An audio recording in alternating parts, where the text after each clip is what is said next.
Probably Canata or Iris. Was it Canata or Iris?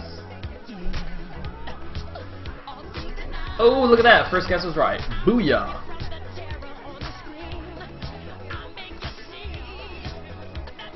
Thriller. Alright, I'll stop. Fantasy versus Canata. Ladies and gentlemen, it's all or nothing for Air Force Ace. If they win today's series, they will go through to the playoffs. If Air Force Ace wins, then they will have successfully eliminated both telecoms from the playoffs, which I think would be absolutely awesome. And then Stars will go through. So, I'm going to quickly finish this bag of crisps, and then watch the game.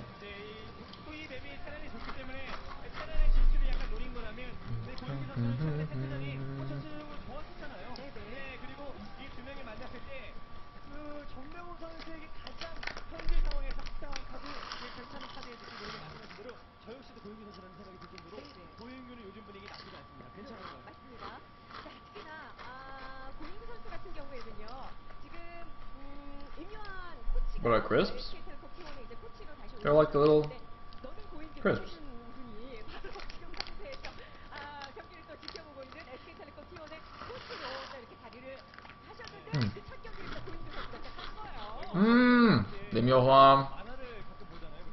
You guys see that girl checking him out? You guys see that? That girl standing behind him just checking him out? Oh, I saw that. I saw that. That's right, I was checking him out too.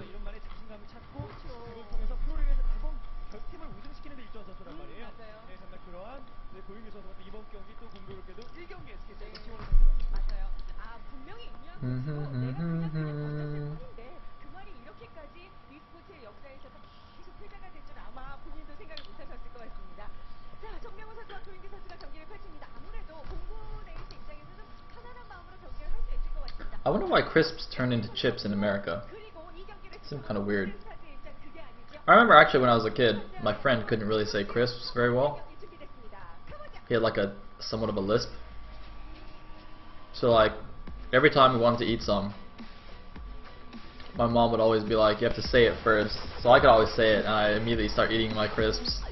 And my friend would be like trying to say it, and he just couldn't get it out. Be like, crisps, crisps. And then just be like torturing him, be like eating my delicious crisps while he couldn't get any because he couldn't say it. It's quite funny.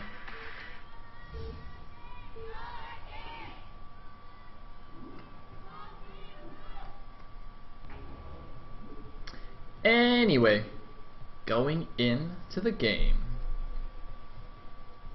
In the bottom right corner as the brown Terran, we will have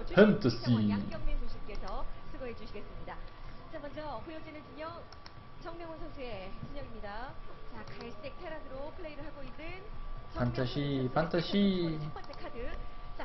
In the bottom left, as the other Terran, I didn't notice what color it was, blue Terran, is going to be Canata.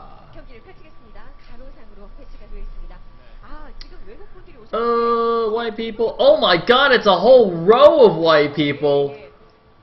OMG. Shit just got real. Wait, what the fuck? You're not Korean? Stop hiding your face. Alright, anyway. Man. Look how far we've come. At one point it was like a single white person was just out of, it's just ridiculous, but now.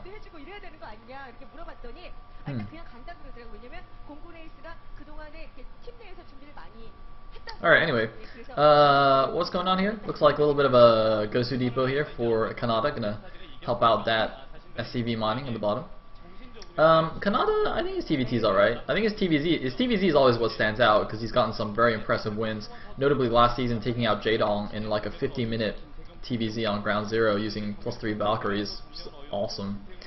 Fantasy though has 3-0'd Flash in the OSL semifinals.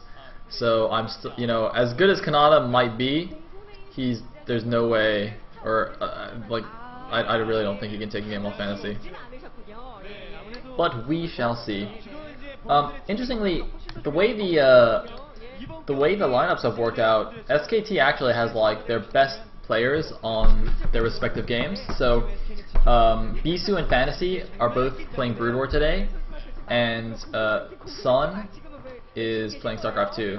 So yeah, that's gonna be a little bit difficult for Air Force Ace now.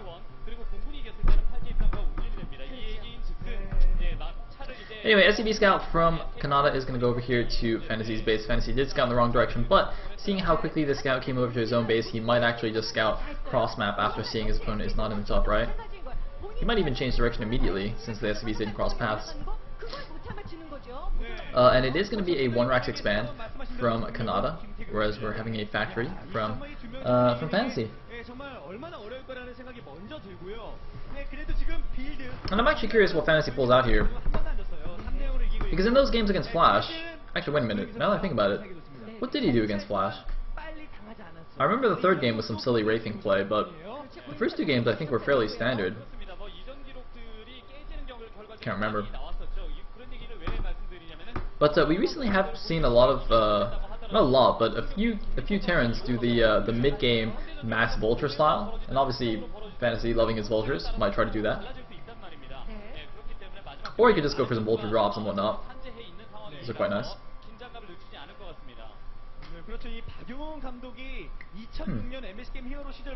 And are we going to have Vulture first or Machine Chop first? Machine Chop, good.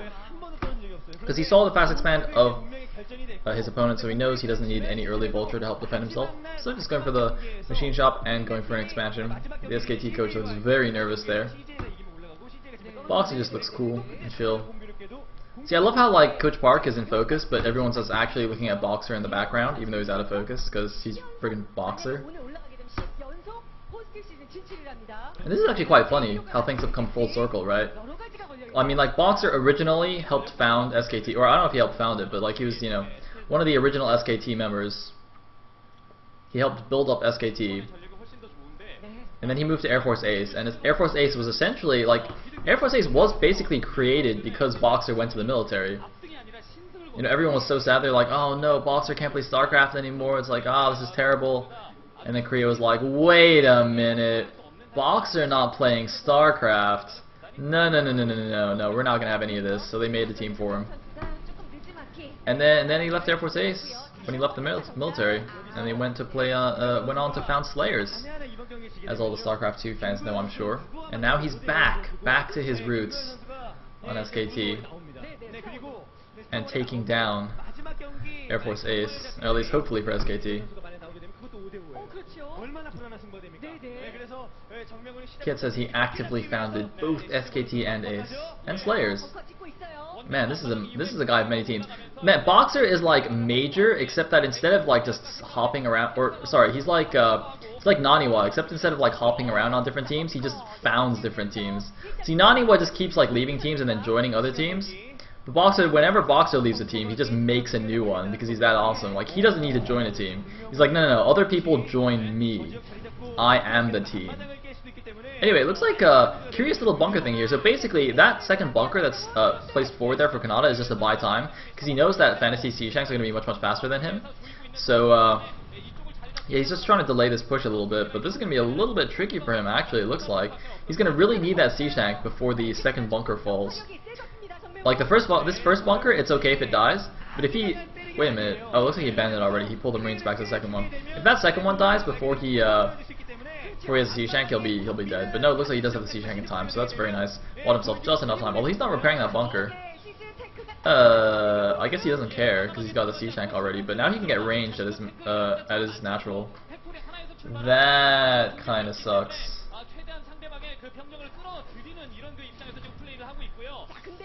Oh, he's gonna go for the break. He's going for the break. The SCVs are off the line.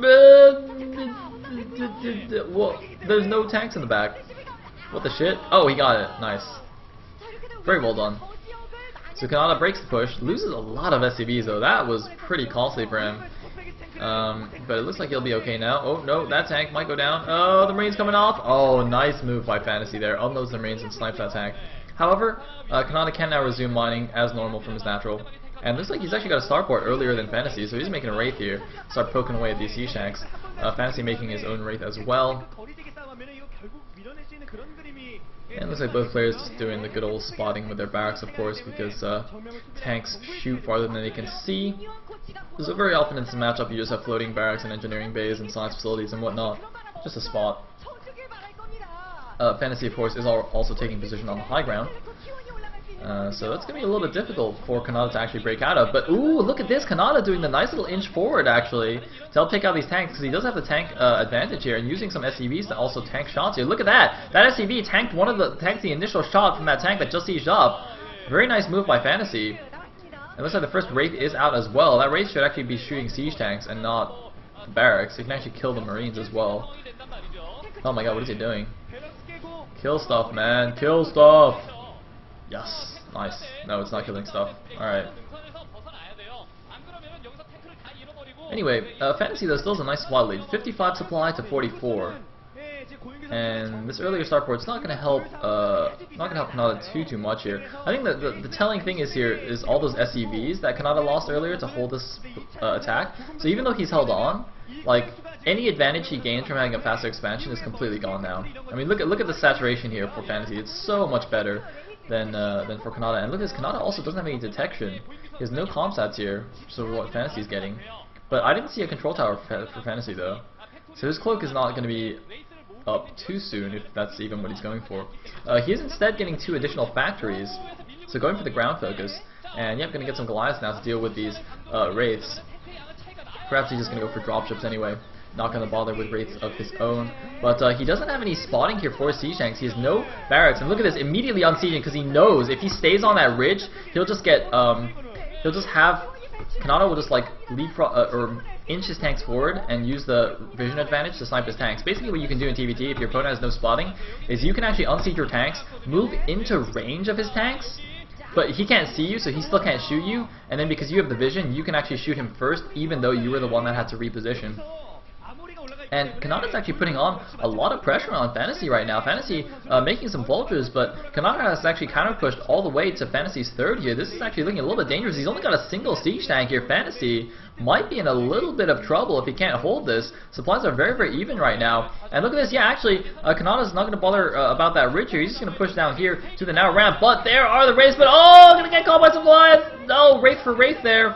Going to try and focus down some of these siege tanks, but there are 3 SCVs to repair this. I really like this move by Canata, bringing 3 SCVs. Sometimes players bring 1 or 2, but he's just going, you know, he's like, well, really need this attack to do something, but oh no, Fantasy with his trademark vultures running in here to the main. Oh, that vulture should have held position on the ramp. Oh, why didn't it hold position on the ramp? And he's going to come in, he's going to snipe some of these SCVs, making the factories. It's going to be super annoying. But it looks like some units here are going to be able to help out. There's an SCV pull. I don't think that was necessary, unless that was just a transfer. And Canata's actually got a position here on the high ground outside of Fantasy's natural. But he doesn't seem to be pushing the issue. That nice little vulture counter harass, I think, definitely delayed the push a little bit, forced Canata to focus his attention elsewhere instead of moving forward with those tanks. Canata, though, has added on his own factories, matching Fantasy's factory count. But Fantasy now with a good number of siege tanks out can make it very difficult for yeah, those Fantasy's mines. That's very dangerous. Looks like 1 Marine blocking Canata's third. That SCV can actually kill that Marine. It's got 5 HP. But yeah, Fantasy still with a slight supply lead, 90 supply to 81. Although, you know, in TVT, small supply differences aren't really important at all. It's a lot more about the positioning. Looks like the Wraith's going to come back here, going to start picking off these SCVs. No Goliaths at home, surprisingly, for Canata. He might lose a couple of these siege tanks for free here. That would not be ideal. No, a Goliath is going to come back. And if you're wondering why 3 Wraiths just ran away from a single Goliath, that's because they actually have to. That 1 Goliath would actually kill all of them if they tried to attack it. Because Wraiths, man, they're pretty flimsy. Their anti-ground attack is very, very low. But look at this, abusing the mobility of the Wraiths, forcing Canata to just pull his Goliaths all over the place. Nice scan there, taking down those mines. I think Fantasy was also trying to bait those units to walk into the minefield there. Didn't quite succeed with that. But look at this, just constantly running around, being super annoying with these Wraiths. Oh man, there's these pesky flies. Look at that. They haven't actually really killed that much, but they're just being so bloody annoying. It's like freaking mosquitoes flying around, buzzing around, just poking these siege tanks. Oh, but a Valkyrie's out. What's up, Wraiths? What's up? One of the Wraiths even going down.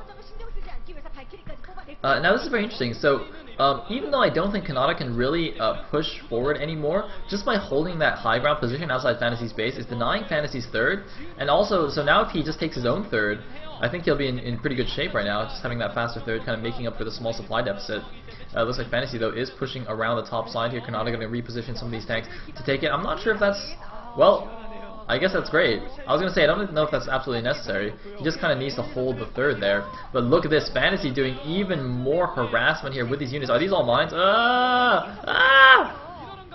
Alright, it's fine. Oh, because it was a drop. That's how these got in. I was like, how did these get in? Did they just run through the natural again? No, it looks like it was a drop, a 1 siege tank, 2 vulture drop in the back. Doesn't do too much damage here. Meanwhile, Fantasy has actually sent a command center over to 3 o'clock. So even though I was saying how like Fantasy's third is denied here at the 6 o'clock, he's actually just been like, well, alright, I'll just take 9 o'clock instead then. I didn't want that base anyway, god. And Canata's still showing no signs of a third. So, actually, wait a minute. Both players actually have a lot of money there. Fantasy was just up to like 1,300 minerals. Fantasy's actually floating quite a bit of money here. I'm not sure why. And he's actually now mining from his third base. So Canata, I don't know what he's thinking, or why he's not even scouting that. I mean, Canata looked to be in a good position right now, but he's kind of not doing anything at this point. He's just kind of like holding that third, but that's going to get crushed. I mean, I'm a little bit confused by what's going on. He just seems to have gone AFK or something. He's actually just not doing anything right now. Maybe Fantasy is just too good. Maybe that's what's going on here. Maybe it's not really fair. Because Fantasy is doing a lot of harassment here, and I don't know. Anyway, it looks like gonna have another big engagement here in the middle. A slightly later siege up by Fantasy, but it does have a lot more support units to tank the damage. And I think Canata might actually just lose to this one big push from Fantasy.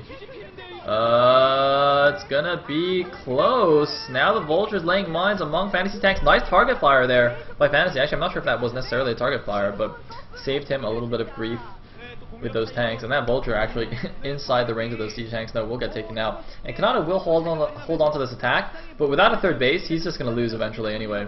And oh man, Fantasy expanding yet again here. I mean, the thing is, see, Fantasy just showing why he's like just a higher class of player than Canata. Because, you know, Canata was kind of keeping pace somewhat in like the tank wars in the middle of the map, but he wasn't able to actually multitask properly, because Fantasy was not only doing, you know, the middle of the map tank engagements, he was also dropping, doing Vulture harass, and also expanding at the same time, just doing everything that he needed to, whereas Canata was just kind of more single-minded, and is now just going to lose. He's down 40 supplies at 60 supply against 100. And GG from Canata. Fantasy taking the first game, basically as expected. The man who made it to the last Broodor OSL finals, where he unfortunately fell to Jangbi, or unfortunately for him, I guess. But, you know, on the way taking